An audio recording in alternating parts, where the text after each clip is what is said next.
स्वागत है दोस्तों अपने यूट्यूब चैनल राजा भोज ITI में। दोस्तों ये पेपर इलेक्ट्रीशियन थ्योरी का है और बहुत इम्पोर्टेंट क्वेश्चन पेपर है। आपके एग्ज़ाम की दृष्टि से देखा जाए तो ऐसे ही सारे पेपर आते हैं। पिछले बार मैंने एग्ज़ाम का पेपर देखा था तो उसमें से ये क्वेश्चन आए थे। आप लोग चैनल पे नए हो, चैनल को सब्सक्राइब कर लीजिए और इसी प्रकार के आपको कंपटीशन के लेवल तक के पेपर मिलते रहेंगे। चलिए आते हैं आज के फर्स्ट नंबर क्वेश्चन की बात करते हैं। जैसे दिया गया है, गतिशील रूप से प्रेरित EMF के लिए सूत्र क्या है। आपको मालूम होना चाहिए कि जो गतिशील रूप से प्रेरित EMF के लिए फार्मूला पूछा है, क्योंकि ऐसे ही क्वेश्चन आपसे ITI के पेपर में और कंपटीशन के पेपर में दोनों जगह पूछे जाते हैं। दोस्तों इसका राइट आंसर होगा C number BLB sign bolt. जैसे अगला प्रश्न सेकंड नंबर प्रश्न ये दिया है, DC जनरेटर में इंटरपोल कैसे जुड़े होते हैं। आपको मालूम होना चाहिए जो DC जनरेटर होता है उसमें जो इंटरपोल होता है वो आर्मेचर के साथ श्रृंखला में जुड़ा होता है। ऑप्शन और दिए हैं, आर्मेचर के साथ समानांतर में, शंट फील्ड के साथ श्रृंखला में, शंट फील्ड के साथ समानांतर में। इसका राइट आंसर हो जाएगा ए नंबर करेक्ट, आर्मेचर के साथ श्रृंखला में इंटरपोल जुड़े होते हैं। नेक्स्ट प्रश्न दिया गया है, कंपाउंड जनरेटर का नाम क्या है यदि शंट फील्ड आर्मेचर के साथ समानांतर पे जुड़ा हुआ है। जो कंपाउंड जनरेटर का नाम बताना है यदि शंट फील्ड आर्मेचर के साथ समानांतर पे जुड़ा है। यहाँ पे ऑप्शन दिया है, लॉन्गशन कंपाउंड जनरेटर, संचाई यौगिक, विभेदक यौगिक, लघु शंट यौगिक। तो दोस्तों इसका राइट आंसर हो जाएगा डी नंबर, लघु शंट यौगिक। अगले प्रश्न की ओर चलते हैं। आज का हमारा नेक्स्ट प्रश्न ये है, जनरेटर का नाम क्या है यदि इसका क्षेत्र आर्मेचर के समानांतर जुड़ा हुआ है। यानी जनरेटर का नाम बताना है यदि इसका फील्ड वाइंडिंग आर्मेचर के पैरेलल पे जुड़ी हुई है तो। सबको मालूम होगा shunt generator, series generator, compound generator, self excited generator. अब ऐसा जनरेटर जिसका आर्मेचर के साथ पैरेलल पे जुड़ा है तो उसको शंट जनरेटर बोलते हैं। बहुत सरल क्वेश्चन है, इसका राइट आंसर ए नंबर हो जाएगा।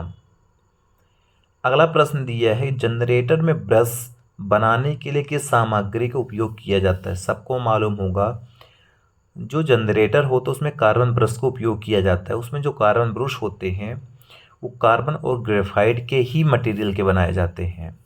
यानी इसका जो राइट आंसर होगा वो होगा बी नंबर करेक्ट, यानी कार्बन और ग्रेफाइट। कार्बन ब्रश जो बनाए जाते हैं कार्बन और ग्रेफाइट के बनाए जाते हैं।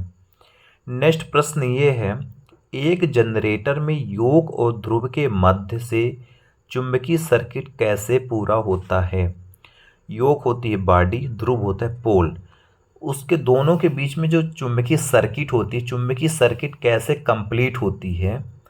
तो यहाँ पे ऑप्शन दिया है, field coil, armature coil, laminated pole, banding coil. तो इसका राइट आंसर होगा बी नंबर, आर्मेचर कोर। अगला प्रश्न दिया है कि बड़ी क्षमता के DC जनरेटर योक बनाने के लिए किस धातु का उपयोग किया जाता है। यानी जो बड़ी क्षमता के DC जनरेटर होते हैं उनकी जो बॉडी बनाई जाती है यानी योक, तो वो किस मटेरियल का बनाया जाता है। ऑप्शन 4 दिया गया है, इसका राइट आंसर होगा डी नंबर, रोल्ड स्टील। अगले प्रश्न की ओर चलते हैं। अगला प्रश्न दिया है, इलेक्ट्रोप्लेटिंग प्रक्रिया के लिए किस प्रकार के DC जनरेटर का उपयोग किया जाता है। यानी जो इलेक्ट्रोप्लेटिंग प्रक्रिया होती है जिसमें से जो DC जनरेटर होता है उसमें से अपन लोग शंट जनरेटर का अक्सर यूज करते हैं। फिर ऑप्शन दिया श्रेणी जनरेटर, फिर ऑप्शन दिया है यौगिक जनरेटर, फिर दिया संचयी यौगिक जनरेटर। तो इसका राइट आंसर होगा ए नंबर, यानी हम लोग इलेक्ट्रोप्लेटिंग में शंट जनरेटर का यूज करते हैं। अगला प्रश्न दिया गया है, आर्मेचर बाइंडिंग प्रतिरोध को मापने के लिए किस उपकरण का उपयोग किया जाता है। दोस्तों जो आर्मेचर बाइंडिंग होती है उसको जो प्रतिरोध मापने के लिए जिस उपकरण का यूज करते हैं उस उपकरण का नाम बताना है। इसका राइट आंसर होगा kelvin bridge. Right answer is D number.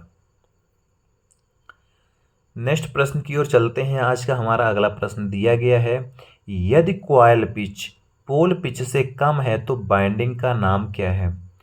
Coil pitch का मान पोल पिच से कम है तो बाइंडिंग का नाम पूछा गया है।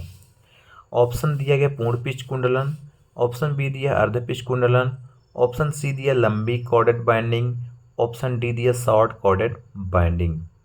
तो आपका यहाँ पे आंसर होगा short corded binding. Right answer ये डी नंबर करेक्ट हो जाएगा। ठीक, अगले प्रश्न की ओर चलते हैं। अगला प्रश्न हमारा ये रहेगा, कौन सी कुचालक सामग्री श्रेणी बी के कुचालक की है। ऐसी कौन सी कुचालक इंसुलेटिंग सामग्री जो बी के आती है।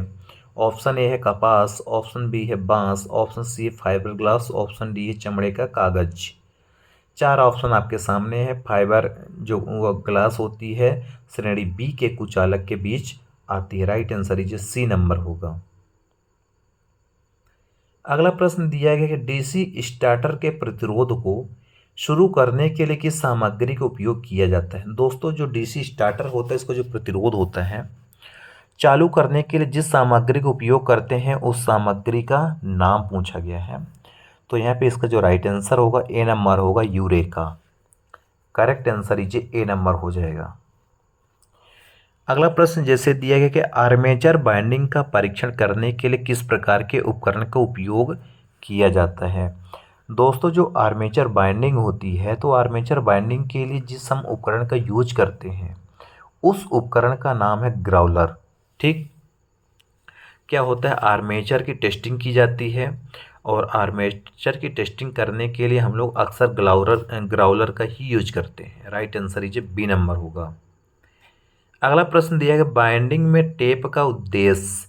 दोस्तों जो बाइंडिंग होती है बाइंडिंग में जो टेप लगाया जाता है उसका उद्देश्य क्या है। सबको मालूम होगा कि जो बाइंडिंग कापर की बाइंडिंग मोटर हो जनरेटर अल्टरनेटर उसमें जो टेप लगाए जाते हैं तो कंडक्टर को बांधने के लिए या लपेटने के लिए ही अक्सर लगाते हैं। अगला प्रश्न दिया गया काला मोटर में थ्री कला मोटर में बाइंडिंग के बीच कला विस्थापन क्या है। यानी जो थ्री कला मोटर यानी थ्री फेस जो मोटर में जो बाइंडिंग के बीच कला विस्थापन फेस एंगल होते हैं 120 डिग्री। थ्री फेस मोटर की बात करें यानी थ्री फेस मोटर में जो बाइंडिंग के बीच की बात कर रहे हैं। अगले प्रश्न की ओर चलते हैं। हमारा आज का नेक्स्ट प्रश्न अगला है 16 नंबर प्रश्न यही रहेगा। इसमें से आपको डाउट नहीं होना चाहिए। थ्री कला में 120 ही होता है। और अगला प्रश्न हमारा दिया गया 6 पोल स्टेटर मोटर की विद्युत डिग्री क्या है। जो 6 पोल का स्टेटर मोटर है उसकी इलेक्ट्रिकल डिग्री बताना है कितनी होती है। तो इसका राइट आंसर हो जाएगा 1080। अगला प्रश्न दिया गया है एसी मोटर बाइंडिंग में आंतरिक ग्राउलर का उपयोग करके किस प्रकार का परीक्षण किया जाता है। दोस्तों जो एसी मोटर बाइंडिंग है उसमें जो आंतरिक ग्राउलर का उपयोग करके हम लोग यूज करते हैं वो होता है D number short circuit test. Right answer is D number correct हो जाएगा। अगला प्रश्न दिया गया है कि आपूर्ति देने से पहले यानी सप्लाई देने से पहले बाइंडिंग में कौन सा परीक्षण आवश्यक है। सप्लाई देने से पहले बाइंडिंग में कौन सा टेस्ट करना चाहिए। तो उसमें से अपन को पोलैरिटी टेस्ट करनी चाहिए। यानी कोई भी काम कर रहे हैं कोई भी वायरिंग करने के बाद पोलैरिटी टेस्ट जरूर करना चाहिए सप्लाई देने से पहले। अगला जैसे प्रश्न दिया गया है कि थ्री कला इंडक्शन मोटर के इंसुलेशन प्रतिरोध के मापने के लिए किस उपकरण का उपयोग किया जाता है। यानी थ्री फेस जो मोटर होते हैं उनका इंसुलेशन रजिस्टेंस मेजर करने के लिए हम लोग किस प्रकार के मेजरमेंट कर सकते हैं। यहाँ पे 4 ऑप्शन दिए गए हैं। इसका राइट आंसर होगा मैगर। यानी हम लोग मैगर के माध्यम से इंसुलेटर प्रतिरोध मेजर कर सकते हैं। ठीक, नेक्स्ट प्रश्न है आज का लास्ट नंबर प्रश्न हमारा ये रहेगा कुंडल और ओवरहैंग बांधने के लिए किस प्रकार की इंसुलेटिंग सामग्री का चयन किया जाता है। कुंडली या जो ओवरहैंग बांधने के लिए हम लोग जो इंसुलेटिंग सामग्री का चयन करते हैं उस इंसुलेटिंग सामग्री का नाम बताना। इसका राइट आंसर होगा सी नंबर, टेरेलीन धागा। तो दोस्तों ये 20 इम्पोर्टेंट क्वेश्चन जो आपके अभी आने वाले परीक्षाओं के लिए बहुत इम्पोर्टेंट क्वेश्चन है। आप लोग ऐसे क्वेश्चन ज़रूर पढ़िए और रट लीजिए ताकि किसी भी प्रकार की दिक्कत ना जाए। Thank you.